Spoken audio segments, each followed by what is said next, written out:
श्री शारदायै नमः।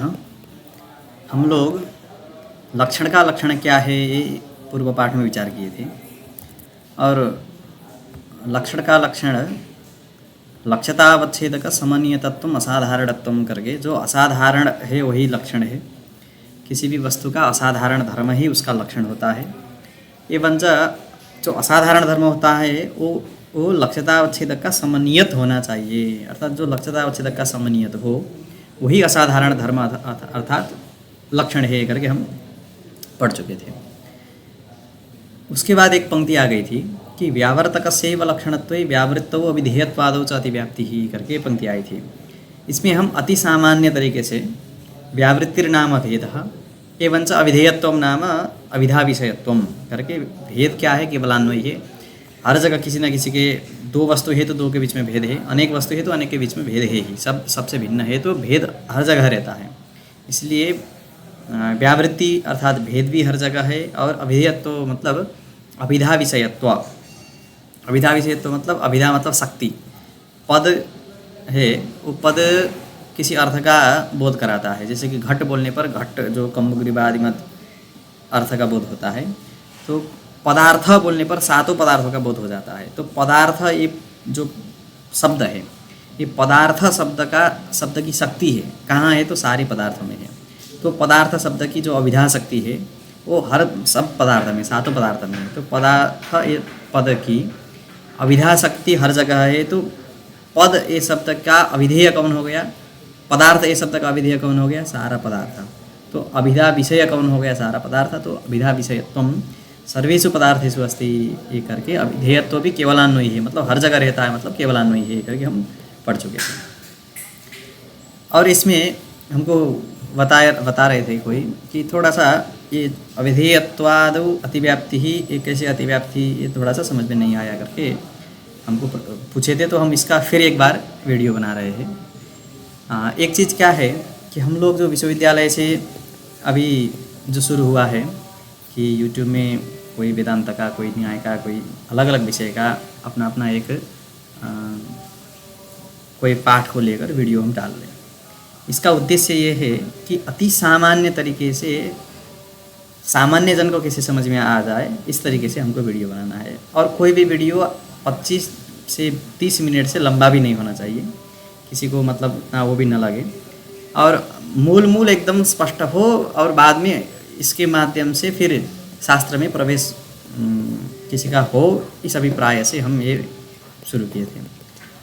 तो इसीलिए हम अभी टीकांतर से कहीं से कुछ नहीं बताकर केवल दीपिका मूल जैसे लग जाए उस तरीके से हम अभी बता रहे हैं आप लोग को।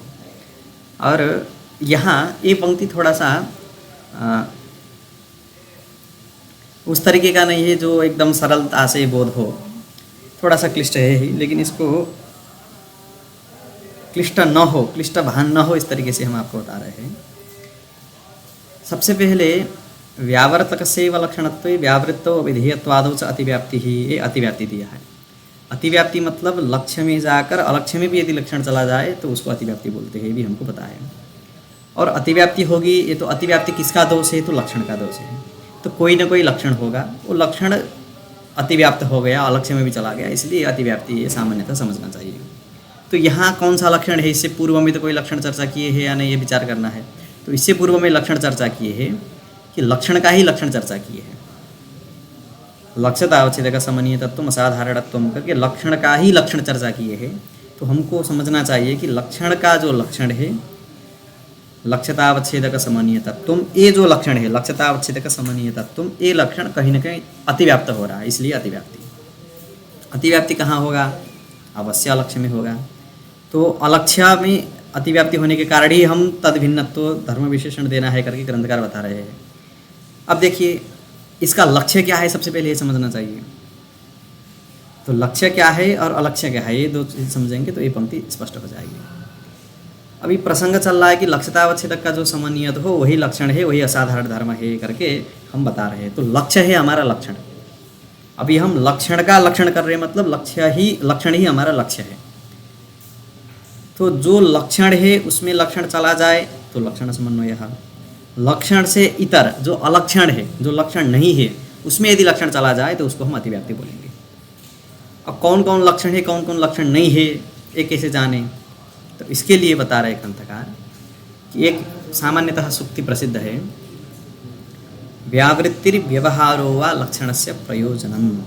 व्यावृत्ति ही व्यवहारो वा, व्यावृत्ति अथवा व्यवहार ये लक्षण के दो प्रयोजन है। प्रयोजन है मतलब इससे एक व्यावृत्ति, लक्षण से व्यावृत्ति होता है अथवा लक्षण से व्यवहार होता है, यही लक्षण का क्या है, प्रयोजन है। अब देखिए यहाँ जो व्यावृत्ति व्यवहारो वा करके वाकार आया है, ये वाकार का अभिप्राय क्या है कि व्यावृत्ति ही इसमें तो ठीक है, लेकिन जो व्यवहार करके लक्षण का प्रयोजन बता रहे हैं ये सर्वसम्मत नहीं है। सब लोग लक्षण का प्रयोजन व्यवहार है ऐसा नहीं मानते हैं। लक्षण से क्या करते हैं, हम व्यावृत्ति करते हैं, मतलब गंधवत्व लक्षण से पृथ्वी जलादि समस्त जितने भी अन्य पदार्थ है उनसे भिन्न है करके हमको ज्ञान होगा। मतलब हम क्या करेंगे, पृथ्वी को व्यावृत्त करेंगे अन्य से, क्योंकि पृथ्वी में गंध है अन्य में गंध नहीं है, तो पृथ्वी सबसे भिन्न है करके हम जो ज्ञान करते हैं इसको व्यावृत्ति, ये जो भेद है इसी को व्यावृत्ति बोलते हैं। तो जो व्यावर्तक होते हैं वो तो लक्षण है ही, उसमें कोई बात नहीं है, लेकिन जो व्यवहारक होते हैं मतलब जो जिसे व्यवहार सिद्ध होती है वो भी लक्षण है, इसमें सर्वसम्मति नहीं है। इसीलिए वाकार क्या है, यहाँ अनास्था में है। व्यावृत्ति ही व्यवहार से प्रयोजनम इदम तो सर्वाभिमतम, परंतु व्यवहार लक्षण से प्रयोजनम इदम सर्वाभिमतम नास्ति, अतः वाकारः अस्ति। केषाञ्चिन् मते व्यवहारोपि लक्षण से प्रयोजनम भवति परंतु सर्वसम्मतम नास्ति, ये बताने के लिए यहाँ वाकार है। तो क्या होगा, जो लोग व्यावृत्ति ही लक्षण का प्रयोजन है ऐसा करके मानेंगे, मतलब व्यावृत्ति ही लक्षण का प्रयोजन है, मतलब जो व्यावर्तक है वही लक्षण है करके जो मानते हैं, उनके मत में जो व्यावृत्ति नहीं करा सकते हैं वो सब क्या हो गए, अलक्ष्य हो गए, मतलब वो सब लक्षण नहीं है। अब देखिए, अब हमारा लक्ष्य और अलक्ष्य यहीं से निर्धारित हुआ कि लक्ष्य कौन है, तो व्यावर्तकम लक्ष्यम, और अलक्ष्य कौन है, तो अव्यावर्तकम अलक्ष्यम।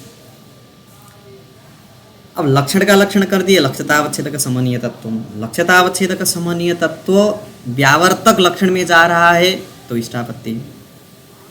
अव्यावर्तक कोई लक्षण में भी यदि जा रहा है, अव्यावर्तक है लेकिन लक्षण है, तो उसमें लक्ष्यतावच्छेदक समनीय तत्व यदि देखा जाए तो वो लक्षण ही नहीं है उनके मत में। जो व्यावृत्ति नहीं करा सकते हैं वो क्या है, लक्षण ही नहीं है, लेकिन लक्षण का लक्षण यदि उसमें चला जाए तो अतिव्याप्ति होगी। अब कैसे इसको समझेंगे, देखिए अविधेयत्व, सबसे पहले अविधेयत्व देखिए। अविधेयत्व क्या है, अविधेयत्व मतलब सभी पदार्थ साधारण, सभी पदार्थों में, सातों पदार्थों में रहने वाला एक धर्म है अविधेयत्व। अविधेयत्व यहाँ नहीं है यहाँ है ऐसा नहीं बोल सकते। गंधवत्व पृथ्वी में है जलादि में नहीं है करके, जलादि से भिन्न पृथ्वी है करके हम सिद्ध कर सकते थे, लेकिन अविधेयत्व से पृथ्वी जलादि से भिन्न है ये सिद्ध नहीं कर पाएंगे, क्योंकि अविधेयत्व तो हर जगह है। ये पृथ्वी है क्योंकि इसमें अविधेयत्व रहता है ऐसा नहीं बोल सकते, ठीक है। तो ये अविधेयत्व रहने से ये पृथ्वी है, तो अविधेयत्व रहने से जल भी पृथ्वी होने लगेगा, अन्य अन्य जितने भी है सब पृथ्वी होने लगेंगे, लेकिन ऐसा नहीं है। इसीलिए अविधेयत्व क्या है, ये जो सभी में रहने वाला धर्म है ये व्यावृत्ति नहीं करा सकता है। सभी मनुष्यों के बीच में भेद कोई करना हो तो पुरुष स्त्री अथवा ब्राह्मण शूद्र इत्यादि कुछ बता के व्यावृत्ति करना पड़ेगा, लेकिन मनुष्यत्व ही न मनुष्य व्यावृत्त हो सकते हैं। अन्य प्राणियों से व्यावृत्त हो सकते हैं, लेकिन सारे मनुष्य में मनुष्यत्व कोई व्यावर्तक नहीं होता है। इसी प्रकार से सारे पदार्थों में पदार्थत्व कोई व्यावर्तक नहीं है। ये अविधेयत्व मतलब पदार्थत्व, प्रमेयत्व सभी प्रमा के विषय है, इसलिए प्रमेयत्व हर जगह रहता है, तो प्रमेयत्व भी व्यावर्तक नहीं है। जो केवलान्वयी धर्म होते हैं, केवलान्वयी धर्म मतलब सर्वत्र विद्यमान जितने भी धर्म होते हैं वो किसी के भी व्यावर्तक नहीं होते हैं। इसलिए ये सब क्या है, लक्ष्यतावच्छेदक के समन्वित है या नहीं इसको देखेंगे अभी, लेकिन ये लक्षण नहीं हो सकते हैं, ठीक है। जो व्यावृत्ति ही लक्षण का प्रयोजन है मानते हैं, जो व्यावर्तकम एवं लक्षण में से मानते हैं, उनके मत में अव्यावर्तक, अविधेयत्व, प्रमेयत्व, केवलान्वयी धर्म ये सब क्या होंगे, अलक्ष्य होंगे। तो अलक्ष्य में यदि लक्षण चला जाए, ये वस्तुतः लक्षण नहीं है, क्यों, क्योंकि ये व्यावर्तक नहीं है, अतः अव्यावर्तकत्वात् अलक्षणम। लक्षण न होने पर भी यदि लक्षण का लक्षण उसमें चला जाए तो दोष होगा, इस स्थिति है। अब देखिए लक्षण जाता है या नहीं ये देखते हैं। लक्ष्यतावच्छेदक समनीय तत्व यदि अविधेयत्व प्रमेयत्व आदि में जाएगा तो ये क्या होगा, असाधारण धर्म होने लगेगा। असाधारण धर्म मतलब लक्षण होने लगेगा, लेकिन ये व्यावर्तक नहीं है, इसलिए हम जो व्यावर्तक नहीं है उनको हम लक्षण नहीं मानेंगे। ऐसा कोई स्वीकार करता है तो उसके मत में अविधेयत्व अलक्षण हो जाएगा। अब देखिए समन्वय तत्व मतलब हम बता चुके थे कि लक्ष्यतावच्छेद समन्वय तत्व ये पद का अर्थ होता है स्वव्याप्यत्व स्थिति स्वव्यापकत्व, अर्थात लक्ष्यतावच्छेदक समन्वय तत्व मतलब क्या है, लक्ष्यतावच्छेदक का व्यापक भी हो और लक्ष्यतावच्छेदक का व्याप्य भी हो। कोई ऐसा धर्म जो लक्ष्यतावच्छेदक का व्याप्य और लक्ष्यतावच्छेदक का व्यापक दोनों हो, वो धर्म होता है समन्वयत। जैसे मान लीजिए गाय का लक्षण करते हैं, गाय का लक्षण हम किए गोत्वम लक्ष्यतावच्छेदक हो गया, और गाय का लक्षण किए शासनावत्व ये जो लक्षण है, ये लक्षण है या नहीं करके देखना हो तो उसमें हम एक चीज़ विचार करेंगे कि वो लक्ष्यतावच्छेदक का समन्वयत है तो वो लक्षण है, यदि लक्ष्यतावच्छेदक का समन्वयत नहीं है तो वो लक्षण नहीं है। अब देखिए समन्वित है या नहीं देखते हैं। समन्वित मतलब हमको पता चल गया कि व्याप्य भी हो और व्यापक भी कोई ऐसा धर्म हो, उसी को हम समन्वित कहेंगे। अब गाय का लक्षण करेंगे तो लक्ष्य कौन होगा, गाय ही लक्ष्य होगा और लक्ष्यता गाय में रहेगी। लक्ष्यतावच्छेदक गोत्व होगा तो गोत्व का समन्वयत होना है, मतलब गोत्व का व्यापक भी होना चाहिए जो लक्षण रहे उसको, और गोत्व का व्याप्य भी होना चाहिए। अब देखिए गोत्व व्याप्य मतलब व्याप्यस्य वचनम पूर्वम हम बोलते हैं, व्यापकस्य ततः परम, इसलिए यत्र यत्र तत्र तत्र करके अभी हम व्याप्ति देखेंगे। ठीक है, इसमें हम व्याप्ति प्रवेश नहीं कराएंगे अभी, पूर्व पक्ष व्याप्ति सिद्धांत व्याप्ति इसमें हम चर्चा नहीं करेंगे, इसमें भी एक अलग प्रकरण है।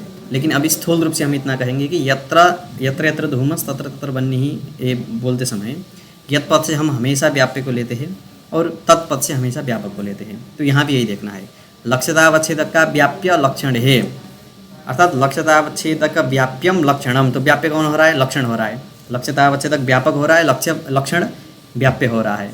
तो वो जो व्याप्य लक्षण है उसको हम क्या करेंगे, यत्पद से व्याप्य को ही लेंगे, व्याप्य से वचनम पूर्वम, इसलिए यत्र यत्र लक्षणम तत्र तत्र लक्ष्यतावच्छेदकम, जहाँ जहाँ लक्षण है वहाँ वहाँ लक्ष्यतावच्छेदक है, ऐसा सिद्ध हो जाएगा। तो लक्ष्यतावच्छेदक व्याप्यत्व लक्षण में चला जाएगा। और फिर क्या ले जाना है, केवल व्याप्यत्व नहीं ले जाना है, व्यापकत्व भी ले जाना है, अर्थात लक्ष्यतावच्छेदक व्यापकत्व यत्र। अब इसमें लक्ष्यतावच्छेदक व्यापक कौन होगा, लक्षण होगा। तो लक्षण व्यापक है तो व्यापक का वचन पूर्व में लिया जाता है, व्यापक को ही पूर्व में लेते हैं, तो व्याप्य कौन हुआ, लक्ष्यतावच्छेदक हुआ। तो यत्र यत्र गोत्वम तत्र तत्र लक्षणम, अर्थात यत्र यत्र गोत्वम तत्र तत्र शासनावत्वम, ऐसा सिद्ध हो जाए तो ये क्या हो जाएगा, ये शासनावत्व धर्म लक्ष्यतावच्छेदक का समन्वयत हो जाएगा, इसलिए वो असाधारण धर्म अर्थात वो लक्षण हो जाएगा।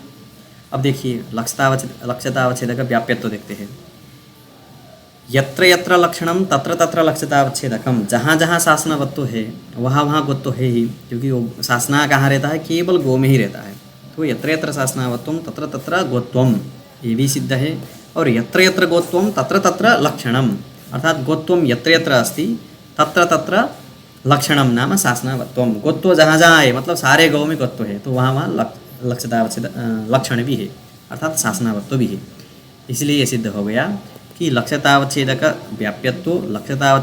व्याप्यत्व दोनों शासनावत्व में होने के कारण ये जो शासनावत्व धर्म है ये क्या हो गया, असाधारण धर्म हो गया। असाधारण धर्म ही लक्षण होता है, तो शासनावत्व गाय का असाधारण धर्म है अर्थात लक्षण है करके सिद्ध हो गया। इसी प्रकार से अब देखिए अन्य लक्षण लेंगे तो ये नहीं होगा। जैसे कि मान लीजिए श्रृंगित्व हम दोष दे रहे थे, श्रृंगित्व गोहो लक्षणम बोलेंगे तो श्रृंगित्व गाय का लक्षण नहीं हो पाएगा, क्योंकि यत्र यत्र गोत्वम तत्र तत्र श्रृंगित्वम, यत्र यत्र गोत्वम तत्र तत्र श्रृंगित्वम, जहाँ जहाँ गोत्व है वहाँ वहाँ श्रृंगित्व तो है, लेकिन यत्र यत्र श्रृंगित्वम तत्र तत्र गोत्वम नास्ति, जहाँ जो सब जितने भी सिंह वाले प्राणी है वो सब गाय है नहीं है। इसलिए लक्ष्यतावच्छेदक यहाँ क्या नहीं गया, देखिए लक्ष्यतावच्छेदक व्याप्यत्व तो नहीं गया अथवा व्यापक तो नहीं गया। यत्र यत्र श्रृंगित्वम तत्र तत्र गोत्वम नास्ति, तो यत्र यत्र श्रृंगित्वम तत्र तत्र गोत्वम मतलब यत पद से हम किसको ले रहे, लक्षण को ले रहे, तो लक्षण क्या नहीं हुआ, लक्ष्यतावच्छेदक का व्याप्य नहीं हुआ। तो लक्ष्यतावच्छेदक का व्याप्यत्व तो नहीं जाने से श्रृंगित्व लक्षण नहीं है। इसी प्रकार से ये तो अतिव्याप्ति वाला हो गया। अब अव्याप्ति वाला देखेंगे। अव्याप्ति वाला क्या है, कपिलत्वम गोह लक्षणम, एक कपिला जाति, कपिलत्व मतलब एक जाति विशेष, जैसे गिर गाय हम ऐसे बोलते हैं, उसी प्रकार से कपिला गाय। तो कपिलत्वम गोह लक्षण करेंगे तो यत्र यत्र कपिलत्वम तत्र तत्र गोत्वम, ये तो है जो भी कपिल जातीय गौ, कपिल जातीय है वो सब गौ है, तो सिद्ध है। लेकिन यत्र यत्र गोत्वम तत्र तत्र कपिलत्वम नास्ति, ठीक है। जहाँ जहाँ गोत्व है वहाँ वहाँ कपिलत्व नहीं है। अकपिल जो गाय है उसमें भी गोत्व है लेकिन उसमें कपिलत्व नहीं है, इसलिए अव्याप्ति दोष वाला जो लक्षण है वो भी इसमें नहीं घटेगा। असंभव वाला तो घटेगा ही नहीं, क्योंकि यत्र यत्र तत्र तत्र कुछ भी नहीं घटेगा असंभव में। जैसे कि एक असंभवत्वम बोलना हो तो यत्र यत्र एक असंभवत्वम तत्र तत्र गोत्वम, ये भी नहीं है। यत्र यत्र गोत्वम तत्र तत्र एक असंभवत्वम, ये भी नहीं है। इसीलिए तीनों दोष रहित यदि निर्दुष्ट लक्षण का लक्षण बताना हो तो उसको क्या होना चाहिए, लक्ष्यता अवच्छेदक समनीय तत्वम, यही लक्षण का लक्षण है। और लक्ष्य जो असाधारण धर्म है वही लक्षण है, ये सिद्ध हो गया। ये हम पहले बता चुके थे, आज एक बार केवल अनुवाद किए। अब देखिए अब दोष कैसे होगा कि व्यावर्तक ही लक्षण है, अब इसको लेना है। केवल जो व्यावर्तन कराएगा वही हमारा लक्षण है, जो व्यावर्तन नहीं करा सकता है वो लक्षण नहीं है। ये जब मानेंगे तो अविधेयत्व में भी लक्ष्यतावच्छेदक समनीय तत्व होने से अतिव्याप्ति हो जाएगी। अब देखिए अविधेयत्व किसका लक्षण है, सबसे पहले ये तो ये जानना है कि अविधेयत्व किसका लक्षण है। तो अविधेयत्व ग्रंथकार पहले ही बता चुके थे। अविधेयत्व किसका लक्षण है, हाँ, पदस्यार्थः पदार्थ इति व्युत्पत्त्या अविधेयत्वं पदार्थ सामान्य लक्षणम, अर्थात पदार्थ सामान्य का लक्षण है अविधेयत्व। ये जो पदार्थ सामान्य का लक्षण अविधेयत्व है, ये लक्षण क्यों है, क्योंकि इसमें लक्ष्यतावच्छेदक समनीय तत्व है, इसलिए लक्षण है। ये तो हमको सबको पता है, लक्ष्यतावच्छेदक समन्वित होने के कारण ही वो लक्षण हुआ होगा। अब देखते हैं या नहीं। यत्र यत्र अविधेयत्वम तत्र तत्र पदार्थत्वम, ये भी है। जितने भी अविधेय पदार्थ है वो सब पदार्थ है ही। और यत्र यत्र पदार्थत्वम तत्र तत्र अविधेयत्वम, अविधेयत्वम भी हर जगह है। ये मतलब समन्वित, मतलब दोनों तुल्य जगह रहते हैं। सारे पदार्थों में अविधेयत्व है, सारे पदार्थों में पदार्थत्व है। तो यत्र यत्र तत्र तत्र दोनों तरीके से इसमें हम घटा सकते हैं। तो लक्ष्यतावच्छेदक मतलब पदार्थ लक्षण लक्ष्य हो गया, और लक्ष्यतावच्छेदक हो गया पदार्थत्व। पदार्थत्व का समन्वित है अविधेयत्व, ठीक है। यत्र यत्र तत्र तत्र करके हटा लेना। तो पदार्थत्व का समन्वित होने के कारण अविधेयत्व भी क्या हो जाएगा, लक्षण हो जाएगा, ठीक। लक्ष्यतावच्छेदक समन्वय तत्व रूप जो लक्षण का लक्षण है वो अविधेयत्व में चला गया, तो अविधेयत्व भी लक्षण है, इतना सिद्ध हो गया। अब दिक्कत हो गई किनके मत में, जो व्यावर्तक ही लक्षण मानते हैं उनके मत में अविधेयत्व व्यावर्तक तो नहीं है, लेकिन व्यावर्तक न होने पर भी ये क्या हो रहा है, लक्षण का लक्षण हो रहा है। मतलब ये लक्षण का जो लक्षण है इसमें जा रहा है, लेकिन वस्तुतः ये क्या नहीं है, व्यावर्तक नहीं है, इसीलिए इसमें अतिव्याप्ति हो गई। अव्यावर्तके अविधेयत्वे अपि लक्ष्यतावच्छेदक समनीय तत्वस्य अर्थात लक्षण लक्षणस्य सत्वात् अलक्ष्ये नाम अव्यावर्तके अविधेयत्वे अतिव्याप्ति। समझ गए? इसीलिए हमको क्या बोलना है, अविधेयत्व भिन्नत्व बोलना है। इसी प्रकार से एक व्यावृत्ति है। व्यावृत्ति मतलब इतर भेद, इतर भेद को हम व्यावृत्ति बोलते हैं।